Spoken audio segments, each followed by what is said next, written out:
एक बार किशोरी जी, सब सखियां और ठाकुर जी यही दुबका धाई खेल रहे थे। सब छुप जाओ और एक कोई 10 तक गिनती गिन के ढूंढेगा। तो जैसे ही ठाकुर जी का, किशोरी जी का नंबर आया पहले, तो किशोरी जी जैसे ही गिनती करने लगी, ललता विशाखा गई और ठाकुर जी की तुरंत वंशी निकाल ली। बोले सुनो। बोले क्या? किशोरी जी ढूंढने आएंगी। अच्छा, ज्यादा गहरे में जाके मत छुपना, ऐसी जगह छुपना कि किशोरी जी को ज्यादा श्रम नहीं करना पड़े, थोड़ी देर में ही आप मिल जाओ। ठाकुर जी बोले ये भी कोई बात है, मैं तो छुपूंगा किसी पेड़ पे ऊपर जाके। ललता विशाखा बोली तो फिर या तुम्हारी बंसी तोड़ देंगी हम। ऐसे करके खड़ी हो गई, अभी तोड़ते हैं। ठाकुर जी बोली आए मत तोड़ो। बोले तो फिर वचन दो, हमारी किशोरी जी जब आएंगी तो आप ज्यादा गहरे में नहीं छुपोगे। ठाकुर जी बोले नहीं छुपूंगा मैं। हाँ तो जाओ, खड़े हो जाओ। सो ठाकुर जी एक पेड़ के पीछे ऐसे खड़े भये हैं कि किशोरी जी जैसे 10 तक गिनती करके मुड़ी तो तुरंत दिख गया पीतांबरी लहरा रही है। किशोरी जी धीमे धीमे गई और पीछे से जाकर के तुरंत ठाकुर जी को पकड़ लियो।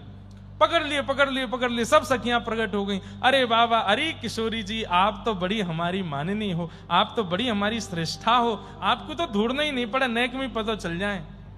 ठाकुर जी मंद मंद मुस्कारे, हम बे आपको परिश्रम नहीं करना पड़ता, नेक में मिल जाता हूं ना मैं। किशोरी जी बोले अच्छा चलो अब आपकी बारी, आप जाओ। ठाकुर जी बोले अब मैं ऐसे सबसे पहले तुमको ही ढूंढ के दिखाऊंगा। जैसे ठाकुर जी 10 तक गिनती गिनने गए तो वहां ललता विशाखा वहां पहुंच गई। बोले सुनो, क्या? किशोरी जी दिख भी जाए तो आंख मूंद लेना, उनको नहीं पकड़ना। बोले तो एक बार तुम्हारी बात मान ले। विशाखा बोली तोड़ू बंसी अभी? नहीं नहीं यार मत तोड़ो। बोले किशोरी जी सामने भी आ जाए तो पीछे मुड़ जाना। ठीक है। अब सीधी सादी सी है हमारी किशोरी जी, एक पेड़ पे नेक 100 से ऊपर चढ़ गई और ऊपर दोनों चरण करके बैठी हैं, लेकिन किशोरी जी की चुनरी जो है वो नीचे लटक रही है। ठाकुर जी 10 तक गिनती करके जैसे ही चले, मतलब इतनी सहज है कि दृष्टि पड़ ही जाएगी। एक बार देख भी लिया और किशोरी जी को पता भी चल गया कि इन्होंने मुझे देख लिया है। जैसे ही ठाकुर जी की दृष्टि पड़ी, देखी किशोरी जी, अरे अरे किशोरी जी आप कहां हो? अरे श्यामा, अरे अरे मेरी राधा रानी, तुम कहां को चली गई? बदल दिया रास्ता, कहीं और चले गए। थोड़ी देर बाद किशोरी जी को लगन लगी बेचारे श्याम सुंदर इतना परिश्रम कर रहे हैं, मैंने एक नीचे उतर के आ जाऊं, थोड़ा सा इनके आमने सामने आ जाऊं ताकि ये जल्दी से मुंह को पकड़ लें। तो जिस रास्ते से ठाकुर जी जा रहे हैं, किशोरी जी वहीं सामने आकर के खड़ी हो गई और जैसी किशोरी जी दिखी सोई ठाकुर जी पीछे मुड़ गए। अरे श्यामाजू, आप तो इतना बढ़िया खेल रही हैं, मिल ही नहीं रही, मैं तो कब से ढूंढ रहा हूं, कहां चली गई हो आप? किशोरी जी बोली मैं दिख तो गई हूं, इनको ये क्यों नहीं पकड़ रहे? किशोरी जी थोड़े और पास वाले वृक्ष पे चली गई ताकि यहां से पकड़ लें। अब जैसे ठाकुर जी को पता चलो पीछे ही आ गई हैं तो और दूर चले गए ठाकुर। अरे श्यामाजू, आप तो इतनी निपुण हैं खेल में, पता ना कहां चली गई हैं? अरे मिल ही नहीं रही हैं। अब तो मुकु यमराज को ही कहना पड़ेगा, अब तो ब्रह्मा से ही कहना पड़ेगा, महादेव से ही कहना पड़ेगा, ढूंढ के बताओ श्री जी कहां है? किशोरी जी कमर पे हाथ धर के सामने आके खड़ी हो गई, बिल्कुल स्पष्ट खड़ी हो गई। और तब भी ठाकुर जी देख के, अरे श्यामाजू तुम कहां हो? मुझको दिख ही नहीं रही हो। किशोरी जी ने पकड़ करके दोनों हाथ पकड़े और पकड़ करके अपने ऊपर रख के बोली ये खड़ी मैं दिख ना रही तुमको? अरे श्यामाजू आप यहीं ठाड़ी, मैं तो ढूंढते ढूंढते परेशान है गयो। इतने में सब सखियां आई, हमारी श्यामाजू जीत गई, श्यामाजू जीत गई। ठाकुर जी पकड़ नहीं पाए। ठाकुर जी कहें बिगाड़ लियो इन्हें, ने को परिश्रम नहीं करन देंगे, ने को कहीं छुपन नहीं देंगे, हमारी किशोरी जी को नहीं पकड़ना, हमारी किशोरी जी को, सब जगह इनको जिता दो। ललता विशाखा बोली आपकी भलाई यही में कि आप हारो और ये जीते। और ये बात सुनो। बोले क्या? सौगंध खा करके कहो नंद बाबा की। बोले क्या? जब तक निकुंज में लीला चल रही है तब तक आप हारते ही रहोगे, श्री जी ही जीतेंगी हमारी, जो आज्ञा। बोले नहीं मानी आज्ञा तो आपके मोर पिच वंशी सब हरण कर ली जाएंगी, तोड़ फोड़ के फेंक दी जाएंगी यमुना जी में। महाराज बड़ा जो है डरा धमका के रखा गया है ठाकुर जी को, इसलिए बेचारे बड़े सहमे सहमे से रहते हैं ब्रजलीला में। क्यों? श्री जी को मान बढ़ाना। तो जैसे ही खबर पहुंची वृंदावन कि कृष्णदास प्रेत बन गए, स्वामी श्री हरिदास जी, हितरवंश महाप्रभु और श्री हरिराम व्यास जी तीनों वृंदावन से आए और तीनों ने मन में विचार किया, अपने नाम को गाने वाले, इनका इतना यश गाने वाले उस कृष्णदास को इन्होंने अधोगति कर दी, इन्होंने प्रेत बना दिया। अभी जाके बताती हूं। जैसे ही तीनों पहुंचे हैं राधा कुंड, यहां गुसाई श्री विठलनाथ जी श्रीनाथ जी की सेवा कर रहे थे और सेवा करते करते श्रीनाथ जी का स्वरूप जो ऐसे विराजमान था, थोड़ी देर में ठाकुर जी के हाथ कांपने लगे, दांत कटकटाने लगे और ऐसे मुख कांपने लगा।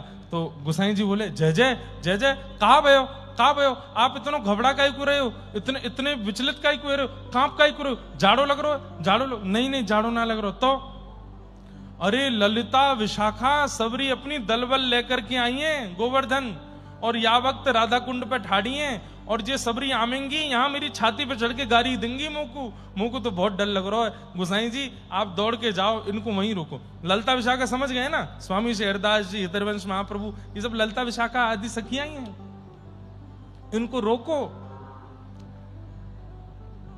जय जय श्रृंगार तो पूरा कर दूं। बोले नहीं जितनो इतने में ही आज दर्शन दे दूंगा, आप तो जाके उनको रोको, मुझको डर लग रहा है।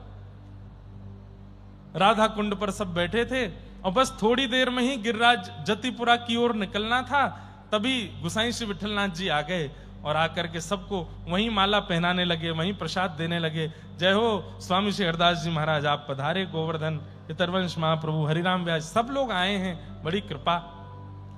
स्वामी श्री हरिदास जी महाराज बोले, कैसे, हम तो वहीं आ रहे थे, आप यहां दौड़ के क्यों आ गए? नहीं आप लोग गोवर्धन आए हैं तो सीमा पर स्वागत होना चाहिए। बोले सीमा पर स्वागत तो होना चाहिए, पर कम से कम ठाकुर जी को पोशाक तो पूरी पहनाए आते, आधी अधूरी पोशाक में दौड़े आए। तो गुसाई विठलनाथ जी बोले, आपको कैसे पता आधी अधूरी पोशाक है? तब स्वामी श्री हरिदास जी बोले, ठाकुर जी ने नहीं बताया कि कौन आए हैं गोवर्धन, उन्होंने ये नहीं कहा होगा कि हरिदास जी आए, ये कहा होगा ललिता आई है, ये नहीं कहा होगा कि हरिराम व्यास आए, ये कहा होगा विशाखा आई है। ये तो हमारा कलयुग का स्वरूप है, पर मूल रूप से तो ललिता विशाखा है, हम सब जाने। और या लाला की तो अंदर की सबरी चाल पता है हमें। और गए गिरिराज पर्वत पर जाकर के श्रीनाथ जी के सामने स्वामी श्री हरिदास जी, हितरवंश महाप्रभु, हरिराम व्यास जी सब बैठ गए और ठाकुर जी को ऐसे क्रोध में भर के देखने लगे। आप कहते हैं नमे भक्त्या प्रणश्यति, मैं अपने भक्त का कभी पतन नहीं होने देता, और ये कृष्णदास प्रेत बन गया, ये खबर क्यों फैल रही है ब्रजमंडल में? श्रीनाथ जी चुपचाप ठाड़े हैं। इतने में ही ललिता जी की अंतरंग बात होने लगी और तब ठाकुर जी ने सांकेतिक रूप से बताया, अरे भैया, मेरे नाम गाने वाला, मेरे गुण गाने वाला यदि अकाल मृत्यु में भी मरेगा, यदि दुर्घटनाग्रस्त होकर के भी मरेगा, तो भी उसकी अधोगति नहीं होगी, तो भी उसकी प्रेत गति नहीं होती, वो मेरा ही हो जाता है। मृत्यु का कारण ये निश्चित नहीं करता कि गति कैसी हुई होगी, और विशेष रूप से मेरे नाम गाने वाले की तो कभी भी गति निश्चित उसकी मृत्यु से नहीं होती। इसलिए जो कृष्णदास जी के प्रति ये भ्रांति फैली कि वो प्रेत बन गए हैं, ये सरासर मिथ्या है। आप पूरे जगत को बताइए। स्वामी श्री हरिदास जी ने सबको बताया, बोले भैया मेरी ठाकुर जी से बात हो गई है, कृष्णदास जी प्रेत नहीं बने हैं। लेकिन सब आचार्यों ने कहा, बिना प्रमाण के संसार थोड़ी मानेगा, ये लोग तो यही बात कहते रहेंगे, कुआं में गिर के मरे हैं, प्रेत ही बने हैं। तब एक दिन वृंदावन और व्रजमंडल के सब वैष्णवों को इकट्ठा करके स्वामी श्री हरिदास जी ये बात सबको बता रहे थे। सबने यही कहा, प्रमाण क्या है कि कृष्णदास प्रेत नहीं है? तो स्वामी श्री हरिदास जी ने कहा, तुम पर क्या प्रमाण है कि वो प्रेत हैं? बोले, हम पर प्रमाण केवल उनकी मृत्यु का कारण है, वो कुएं में गिर के मरे हैं, इससे ये बात सिद्ध होती है कि वो प्रेत ही बने होंगे, दुर्घटना में मरे हैं, अकाल मृत्यु हुई है। उसी समय एक ग्वारिया दौड़ा दौड़ा आया उस सभा में, और सभा में आकर के पसीना पसीना हो गया था। गुसाई श्री विठलनाथ जी से कहने लगा, गुसाई जी गुसाई जी गुसाई जी, मैंने अभी अभी कृष्णदास जी को देखा अब ये बात सुन करके तो सब लोग खड़े हो गए। हम तो कह ही रहे थे कि वो प्रेत बन गए, उनको मरे हुए इतने महीने हो गए, इसको कहां से दिख गए। स्वामी श्री हरदास जी ने पूछा, कैसे मृत्यु हुई, कैसे दिख रहे थे, क्या कह रहे थे वो बताओ। बोले वो कह रहे थे कि सत्य जाय के कह दो, मैं कहीं गयो ना हूं, मैं तो लाला के संग ही हूं। श्री ठाकुर जी और बलराम जी ने अपनी सखा मंडली में, नित्य सखा मंडली में, मधुमंगल श्री दामा तनसुका मनसुका की सखा मंडली में मुकु ले लियो है, और मैं अब निकुंज में उनके नित्य सखा बन गयो हूं, उनकी गैया चराऊं। और देखो बलराम जी आगे आगे निकल गए गैया लेकर के, और मैं दौड़ के जाऊं, नहीं तो हल मूसल दिखा रहे हैं, मुझको मारेंगे। स्वामी श्री हरदास जी बोले, सिद्ध तो हो गया कि कृष्णदास प्रेत नहीं बना है, लेकिन भैया ये संसार के लोग हैं, ये इसमें भी ये कह देंगे कि इन्होंने अपना ही आदमी होगा जिससे बुलवा दिया है कि वो भगवान की सखाओं में मिल गए। कोई प्रमाण के लिए कोई वस्तु चाहिए जो कृष्णदास बता दें। तब पुनः कृष्णदास जी ने प्रकट होकर उसी ग्वारिया को बताया, बोले कि मैंने एक सेठ जी से 300 रुपए मांग लिए थे कुआं बनवाने के, 200 में कुआं बन गया था, 100 रुपए मैंने फलाने वृक्ष के नीचे गाड़ दिए हैं, वहां से जाके निकाल दो और सबको प्रमाण रूप में कह दो मैं प्रेत नहीं हूं, मैं ठाकुर जी के नित्य सखा बन गया हूं। जैसे ही जाकर के खोद करके पेड़ के नीचे देखा, 100 रुपया मिल गया, और तब पूरे वृंदावन व्रजमंडल में सब लोगों के चित्त को शांति हुई और सब लोग आनंदित हुए कि भैया कृष्णदास प्रेत नहीं बने हैं, कृष्णदास तो भगवान के नित्य सखा बन गए। बंधुओं, ये बात बहुत ध्यान से सुनिएगा। भगवत स्मरण करने वाले, भगवान नाम गाने वाले, भगवत भजन करने वाले, उनकी मृत्यु चाहे जैसे हो जाए, मृत्यु का कारण भीष्म पितामह तो बाणों की सैया पर पड़े थे, इसका मतलब वो तो बहुत तगड़े प्रेत बने होंगे? नहीं। मृत्यु का कारण निश्चित नहीं करता कि गति कैसी हुई होगी। जीवित अवस्था में वो व्यक्ति क्या करता था वो निश्चित करता है कि उसकी गति कैसी हुई होगी। मृत्यु तो कैसे भी हो सकती है, नहाते नहाते पैर के नीचे साबुन आ गया, रिपट के गिर गए, सिर लगा, जमीन से मर गए। नदी स्नान करने के लिए गए, गोता जैसे लगाया, पत्थर में सिर लग गया, मर गए।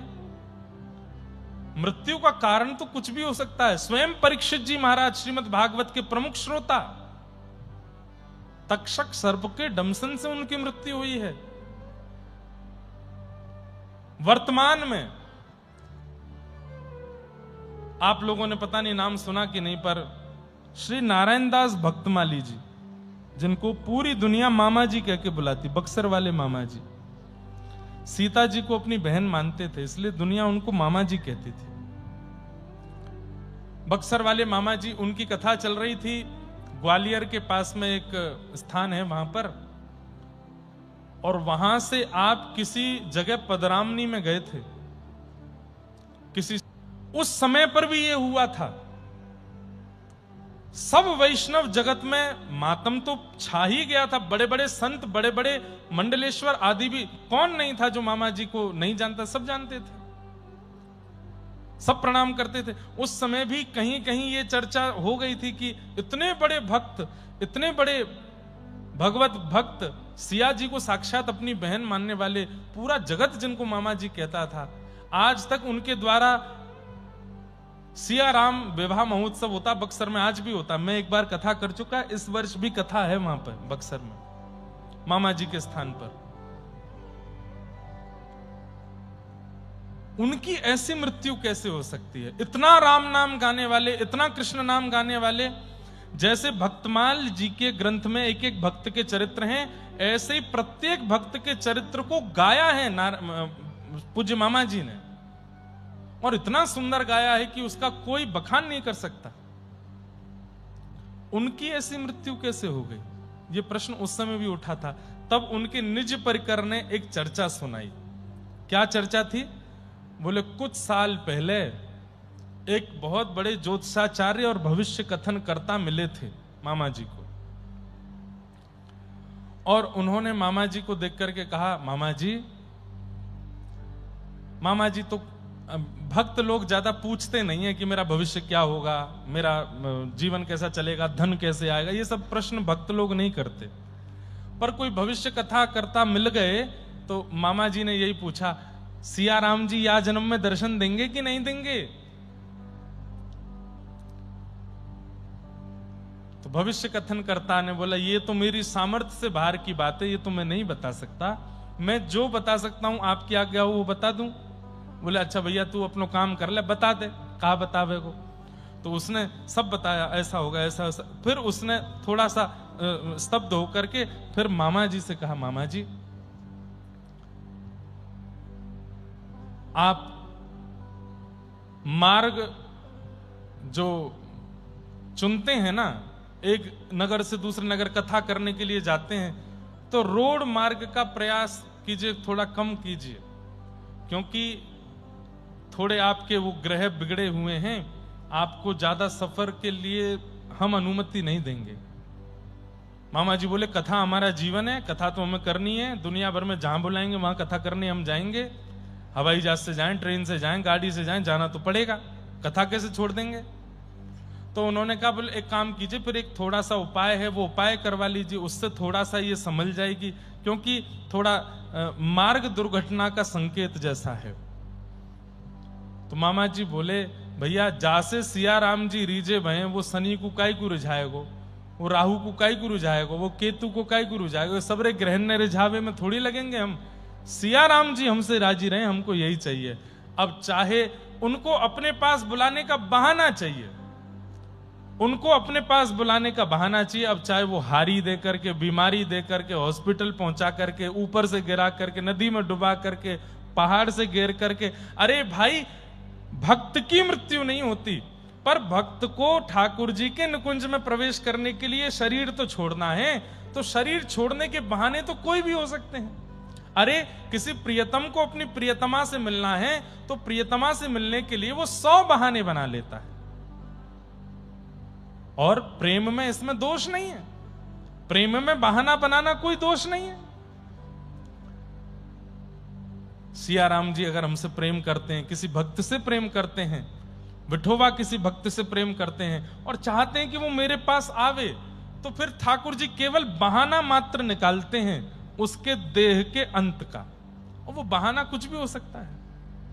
इसलिए कभी भी व्यक्ति की मृत्यु से ही आकलन मत कीजिए कि उसकी अधोगति हुई होगी, कि वो प्रेत गति में गया होगा या सदगति हुई होगी। मृत्यु तो बहाना है, कभी भी निकल सकती है ठाकुर जी के पास पहुंचने का। इस प्रकार से कृष्णदास जी अपने जीवन का विश्राम करके ठाकुर जी की नित्य लीला में प्रवेश हुए।